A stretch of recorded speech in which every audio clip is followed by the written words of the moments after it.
इस वीडियो में आज हम सीखेंगे कि इंटरनल प्रोसेसर मेमोरी क्या होती है और इसके अंदर हम जो मेमोरी स्टडी करेंगे वो दरअसल है रजिस्टर। रजिस्टर दरअसल क्या होते हैं? रजिस्टर दरअसल एक बहुत ही स्मॉल मेमोरी होती है जो कि काफ़ी ज़्यादा फास्ट होती है और ये इस्तेमाल होती है सीपीयू के अंदर डाटा और इंस्ट्रक्शन को स्टोर करने के लिए। जैसे कि आप देख सकते हैं कि यहाँ पे ये एक सीपीयू शो किया गया है। इसके अंदर हमें ज़रूरत पड़ती है मेमोरी की। जब हमने डाटा को प्रोसेस करना होता है तो हमें उसे टेम्पररी स्टोर करना पड़ता है। उसके लिए हमें रजिस्टर की ज़रूरत पड़ती है और ये जो है सीपीयू के अंदर पाई जाती है। और इसके ज़रिए क्या होता है कि सीपीयू डाटा और इन्फॉर्मेशन तक क्विक एक्सेस कर सकता है और क्विक एक्सेस करके उनके ऊपर ऑपरेशंस परफॉर्म करता है। और जैसा कि मैंने बताया कि ये एक टेम्पररी स्टोरेज एरिया है जहाँ पे इंफॉर्मेशन या डाटा टेम्पररी स्टोर होता है। अब हम बात करते हैं रजिस्टर की के रजिस्टर की हमें ये समझ में आ गई कि ये होता क्या है। अब जब इसको डिटेल में समझने के लिए अब हम इसकी टाइप्स पढ़ेंगे। तो रजिस्टर जो मेमोरी में होते हैं वो दरअसल डिफरेंट टाइप्स के होते हैं। इनका हम एक ओवरव्यू लेंगे जिसके अंदर एक रजिस्टर होता है जिसको हम प्रोग्राम काउंटर कहते हैं। इस रजिस्टर का क्या काम है? इस रजिस्टर का काम यह होता है कि ये मेमोरी से इंस्ट्रक्शन को फेच करता है और उस मेमोरी में जो इंस्ट्रक्शन होती है उसका एड्रेस जो है वो इस प्रोग्राम काउंटर रजिस्टर में स्टोर होता है। इससे सीपीयू को ये अंदाज़ा होता है कि उसने अब किस इंस्ट्रक्शन को नेक्स्ट फेच करना है। उसके बाद जब ये यहाँ से प्रोग्राम काउंटर से जब ये पता चल जाता है कि कौन सी इंस्ट्रक्शन फेच करनी है तो वो जो है भेज दी जाती है यहाँ पे मेमोरी बफर रजिस्टर में। मेमोरी बफर रजिस्टर में यहाँ पे वेटिंग स्टेट में होती है।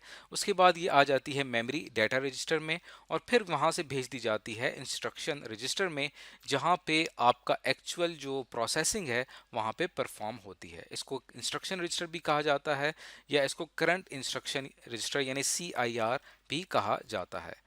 उसके साथ एक और रजिस्टर होता है जिसको हम ACC या एक्यूमुलेटर कहते हैं। एक्यूमुलेटर क्या करता है कि जब हमने ऑपरेशंस परफॉर्म करने होते हैं तो वहाँ पे भी एक्यूमुलेटर क्या करता है कि हमारा डाटा स्टोर करता है। मिसाल के तौर पे यहाँ पे अगर हम एक एग्जांपल लें तो लेट सपोज कि यहाँ पे एक ऑपरेशन अगर उसने परफॉर्म करना था कि 2+2+3। अब इसके अंदर जो पहली दो यहाँ पे हमारे पास जो ऑपरेंट्स जो यहाँ पे ऑपरेंट्स हैं वो है 2+2। इनका जो रिजल्ट है वो क्या आएगा 4।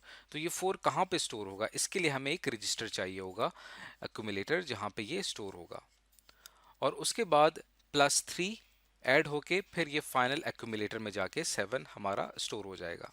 तो ये मैं एक एग्जांपल दे रहा हूँ कि कैसे ये रजिस्टर जो हैं ये किसी भी सीपीयू की इंटरनल प्रोसेसिंग में क्या रोल प्ले करते हैं और इसी वजह से इन्हें इंटरनल प्रोसेसर मेमोरी कहा जाता है। अब अगर हम सीपीयू के आर्किटेक्चर की बात करें तो इसके अंदर 8 रजिस्टर्स होते हैं। नॉर्मली ज़्यादा भी हो सकते हैं, 16 रजिस्टर्स भी हो सकते हैं, 32 भी हो सकते हैं, 64 भी हो सकते हैं।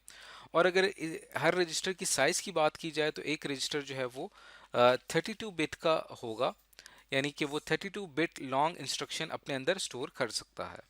और इसके साथ साथ अभी इसके अंदर जो है मज़ीद डेवलपमेंट हुई है। एक रजिस्टर जो है वो 64 बिट का भी हो सकता है, यानी डिफरेंट साइज़ का रजिस्टर हो सकता है। अब इसको हम एक इस डायग्राम से आपको ज़्यादा समझ में आ जाएगा। यहाँ पे देखें कि यहाँ पे जो आपको ये वाला रेक्टेंगुलर है ये दरअसल मेन मेमोरी यानी रैंडम एक्सेस मेमोरी को शो कर रहा है।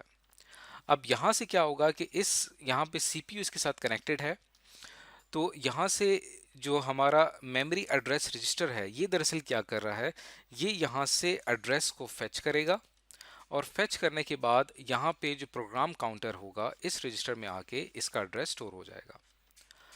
उसके बाद जब यहाँ पे हमें पता चल जाता है कि यहाँ पे मेमोरी के अंदर आपको पता होगा मेमोरी के अंदर डिफरेंट लोकेशंस होती हैं। हर लोकेशन के ऊपर जो हमारा डाटा स्टोर होता है हर लोकेशन का एक ख़ास एड्रेस होता है। तो जब भी सीपीयू एक्सेस करना चाहता है किसी भी मेमोरी लोकेशन को तो वो एड्रेस के ज़रिए करता है। इसी वजह से हम क्या करते हैं कि पहले इंस्ट्रक्शन का एड्रेस स्टोर करवाते हैं और उसके बाद जो है वो इंस्ट्रक्शन फेच की जाती है। इंस्ट्रक्शन फेच होने के बाद वो स्टोर हो जाती है मेमोरी डाटा रजिस्टर में और फिर वहाँ से भेज दी जाती है करंट इंस्ट्रक्शन रजिस्टर में जिसकी अभी मैंने थोड़ी देर पहले एग्जांपल दी और फिर फर्दर जो एक्यूमुलेटर जो है उसको प्रोसेस करता है। ये तमाम रजिस्टर कहलाते हैं जनरल पर्पस रजिस्टर्स। तो इस वीडियो में आज हमने एक रजिस्टर्स के बारे में पढ़ा कि रजिस्टर जो है वो किस तरह से इंटरनल प्रोसेसिंग के अंदर या इंटरनल प्रोसेस मेमोरी के अंदर क्या रोल प्ले करते हैं।